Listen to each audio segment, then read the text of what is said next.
staying on big tech. There is a court order, it's in place, that stops President Biden from colluding with big tech. The Attorney General of the state of Missouri, Andrew Bailey, wants to keep that order in place. And the Attorney General joins me now. All right, first of all, Mr. Attorney General, what have they been doing? What is this collusion that has been stopped?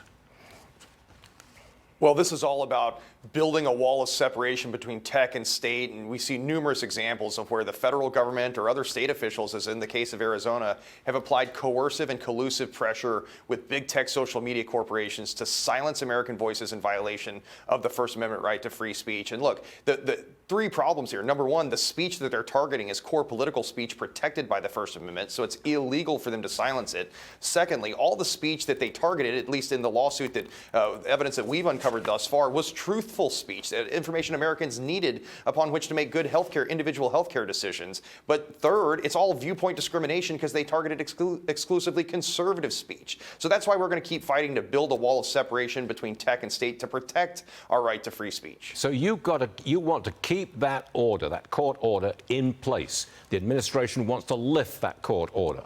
What are you doing to keep it in place?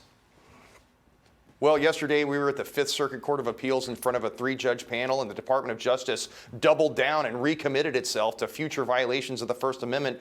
Two points that really stood out. Number one, the judges were skeptical about the Department of Justice's position because the Department of Justice agreed with the court that they had the authority to silence truthful speech. Now think about that for a second. There are huge ideological, philosophical consequences, but also very practical consequences if the government is allowed to silence anyone who's saying things truthfully. Certainly that is protected speech. But secondly, the Department of Justice said that any kind of national emergency justifies censorship. They use COVID as the excuse. Well, what's the excuse next time? COVID's just the Trojan horse that got the enemy behind the gate, and we all know that the whole purpose of the First Amendment is to invite dissent and to have a free, fair, and open marketplace of ideas where the people can come to consensus absent government censorship. The idea is behind the First Amendment is to protect us from the government, and the purpose of the government is to protect our rights. And yet here, another example of the Department of Justice being weaponized against conservatives to silence our voices. And we're not going to let Joe Biden destroy free speech in America.